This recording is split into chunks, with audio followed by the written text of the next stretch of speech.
El horror de Dunwich. Cuando el que viaja por la zona norte del región centro de Massachusetts toma la bifurcación equivocada en el cruce de la carretera de Aylesbury, después de pasar Dean's Corners, llega a una región solitaria y extraña. El terreno sube y los muros de piedra coronados de maleza se van cerrando cada vez más sobre las polvorientas curvas del camino. Los árboles de los numerosos bosques circundantes parecen demasiado grandes, y la hierba, las zarzas y los pastos salvajes alcanzan un esplendor que no se encuentra a menudo en las regiones habitadas.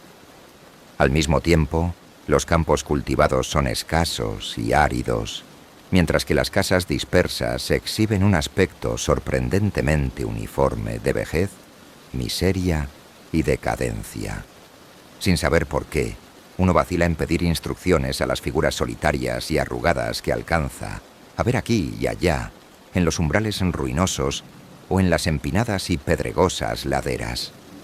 Son personas tan silenciosas y furtivas que uno, de algún modo, se siente enfrentado a cosas prohibidas, cuyo contacto es mejor rehuir.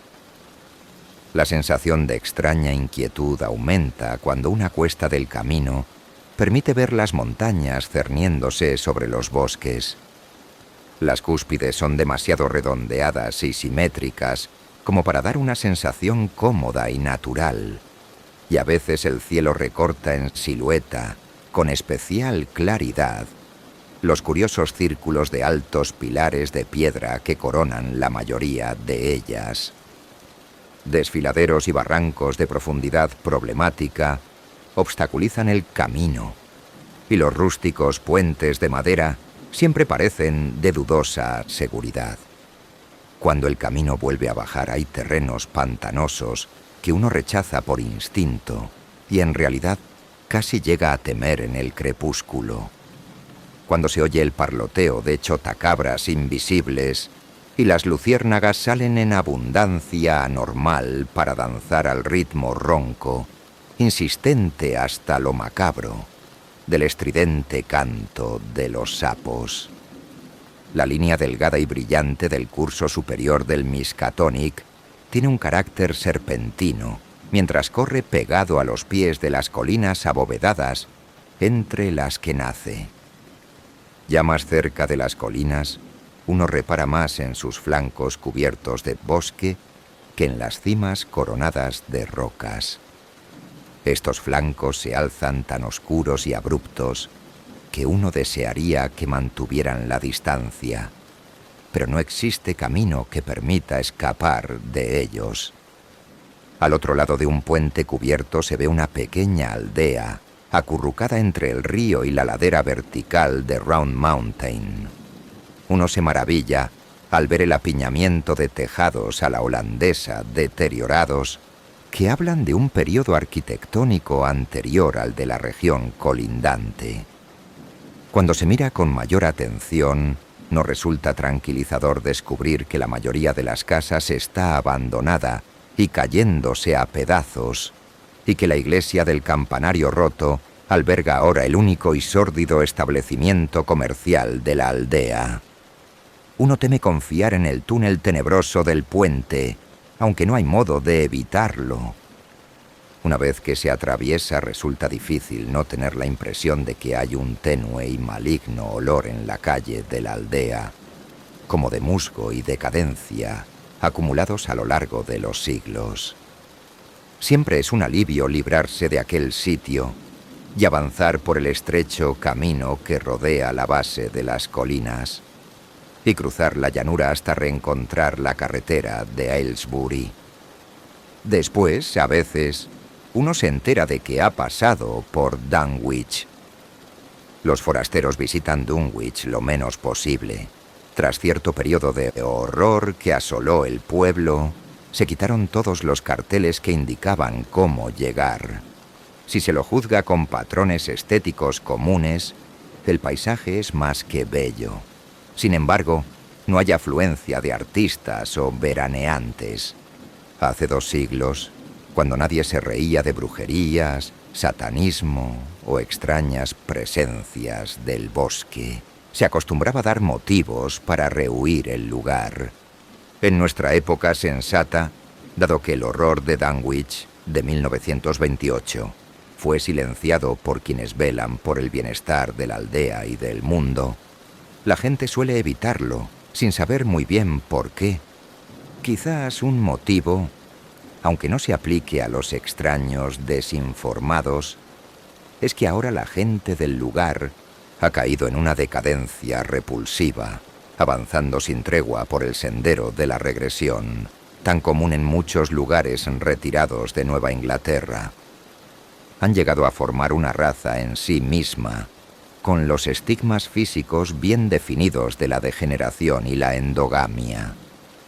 El promedio de inteligencia es asombrosamente bajo, mientras que los archivos del lugar están saturados de franca depravación, de asesinatos medio ocultos, incestos y hazañas de violencia y perversidad casi innombrables.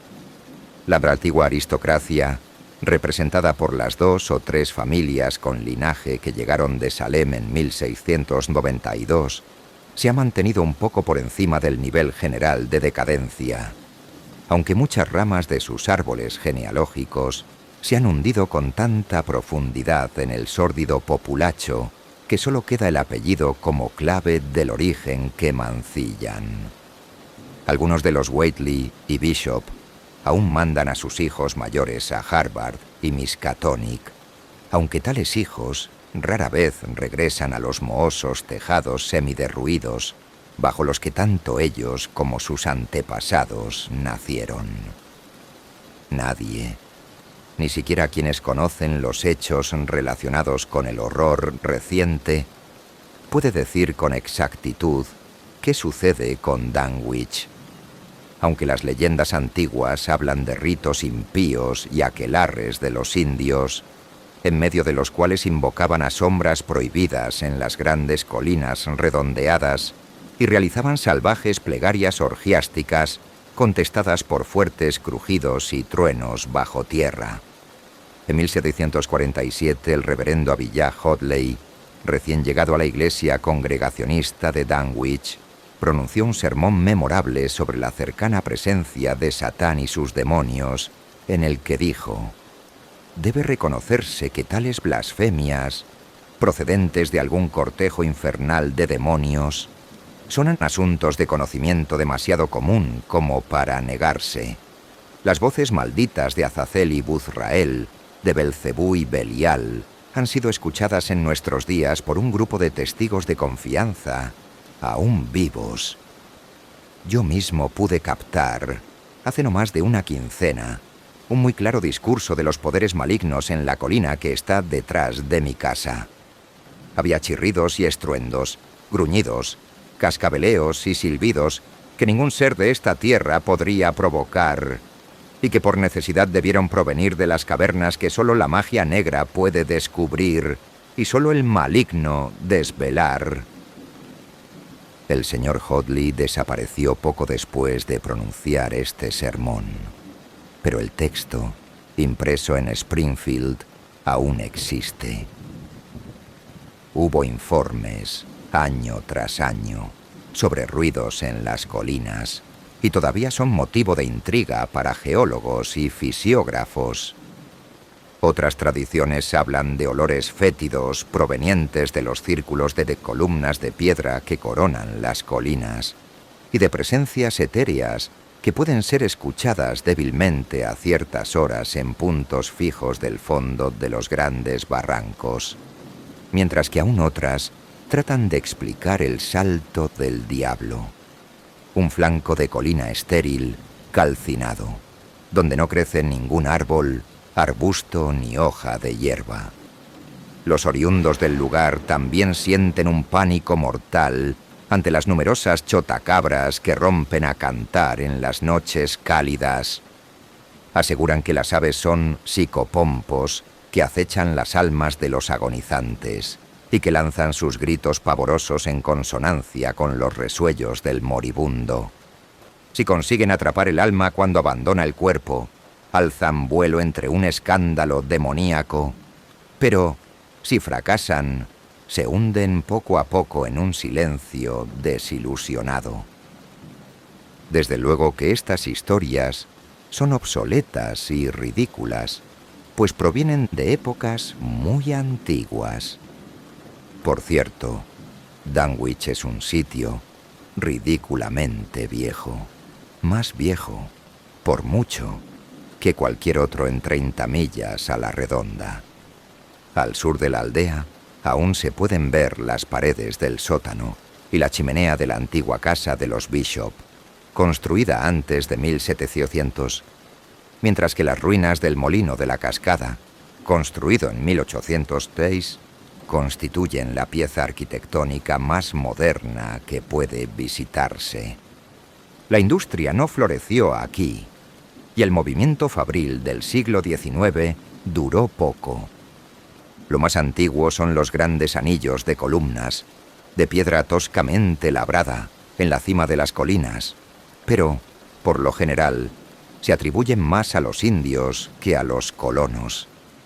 Los depósitos de cráneos y huesos descubiertos dentro de estos círculos y alrededor de la gran roca en forma de mesa en Sentinel Hill sustentan la creencia popular de que tales lugares fueron en otros tiempos cementerios de los Pocumtucks, aun cuando muchos etnólogos, pese a la absurda imposibilidad de semejante teoría, insisten en creer que son restos caucásicos.